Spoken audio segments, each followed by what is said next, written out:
Assalamualaikum warahmatullahi wabarakatuh.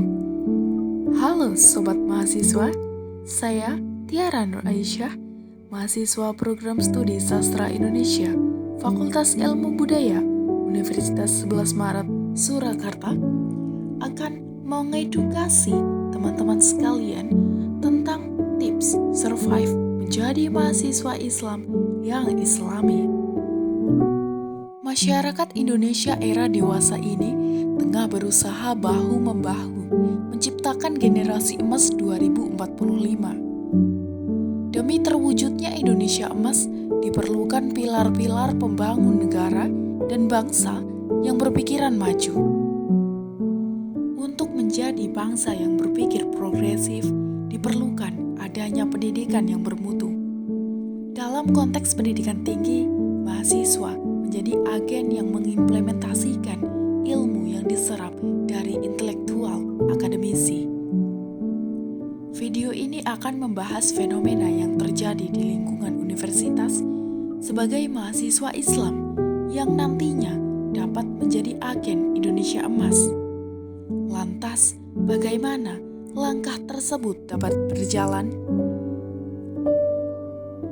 Islami menjadi pedoman yang sewajibnya ditafsirkan dan diikuti oleh intelektual Islam. Realitas mahasiswa Islam saat ini seperti Islam KTP dengan dalih dikejar tugas dari dosen atau membuang waktunya untuk hal-hal tidak berguna adalah masalah yang perlu ditelisik lebih dalam. Tidak semua mahasiswa Islam itu Islami dan tidak pula semua yang Islami itu Islam. Fenomena tersebut juga telah diteliti oleh Askari dan Rehman dalam artikelnya di Global Economy Journal. Artikel pertama berjudul How Islamic Are Islamic Countries dan artikel kedua berjudul An Economic Islamic Index. Askari dan Rehman mengatakan bahwa yang Islami tidak selalu Islam, sementara yang Islam belum tentu Islami.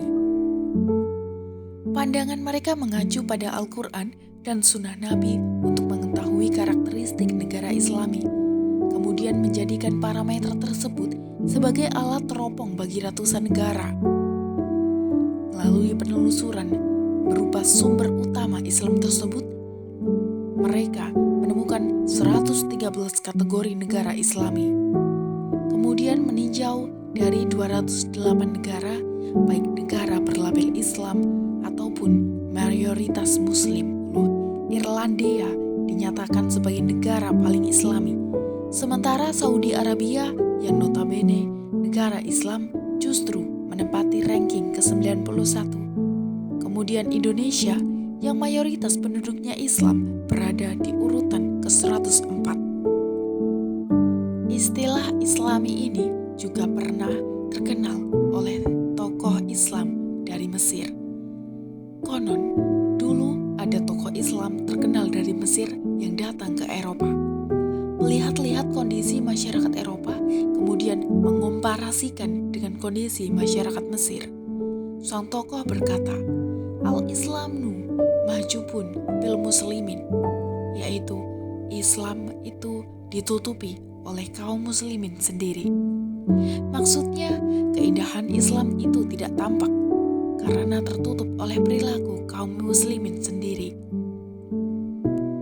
Kiai Haji Hashim Asy'ari juga mengungkapkan bahwa Islami yang dalam konteksnya tauhid mewajibkan iman, iman mewajibkan syariat, dan syariat mewajibkan adab.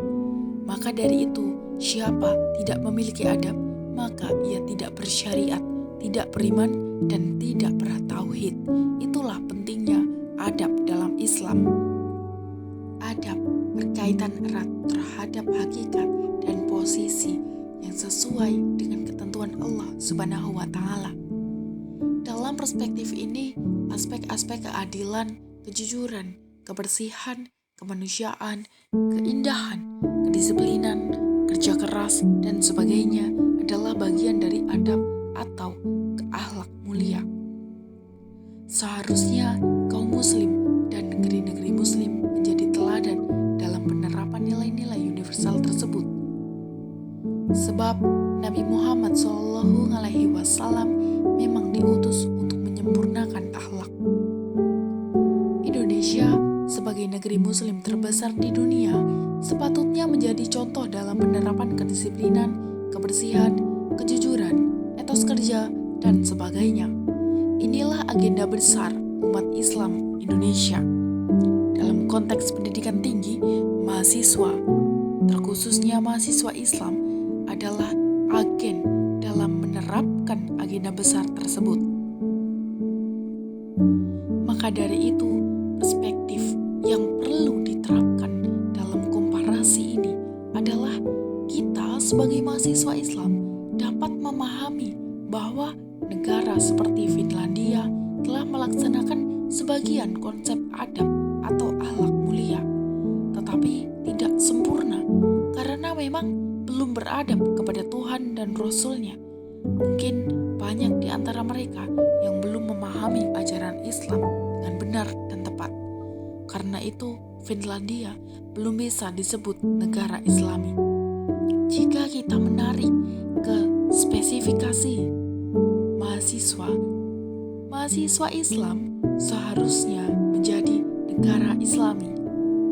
Artinya, mahasiswa Islam seharusnya mengadopsi nilai-nilai Islami yang dimiliki oleh Islam itu sendiri. Untuk mewujudkan agenda besar tersebut diperlukan intelektual tradisional sebagai bagian dari terwujudnya hegemoni yang positif ini. Intelektual tradisional tersebut muncul dari instansi pendidikan dalam konteks mahasiswa, terkhususnya di perguruan tinggi, pendidikan agama Islam yang dapat menjadi medium untuk menciptakan agenda besar ini terwujud sudah dilaksanakan sejak zaman dahulu. Memang sebelumnya pada tahun 1966 hingga waktu sebelum itu, pendidikan agama Islam di perguruan tinggi bukanlah mata kuliah wajib. Akan tetapi, setelah berakhirnya rezim Orde Lama dan datangnya rezim Orde Baru, dikeluarkanlah ketetapan MPRS yang menetapkan bahwa pendidikan agama wajib diajarkan di sekolah-sekolah, mulai sekolah dasar hingga perguruan tinggi.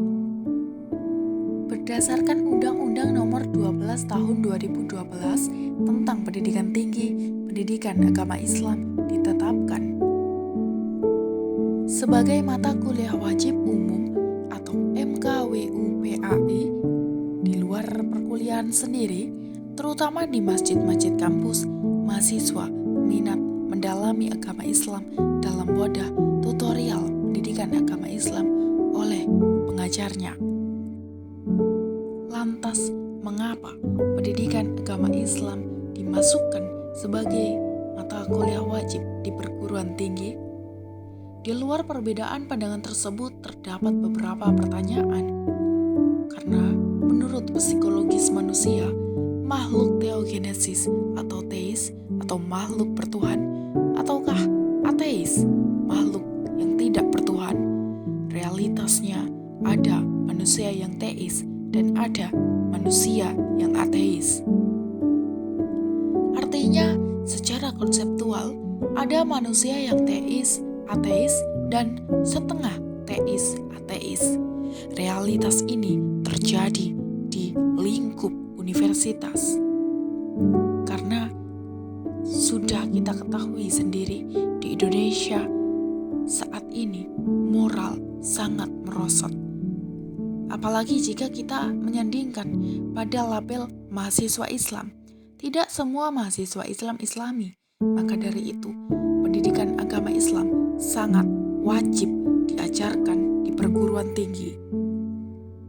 Berkembangnya pendidikan Islam pada masa kegemilangan Islam menjadikan Islam sebagai peradaban yang mengagumkan.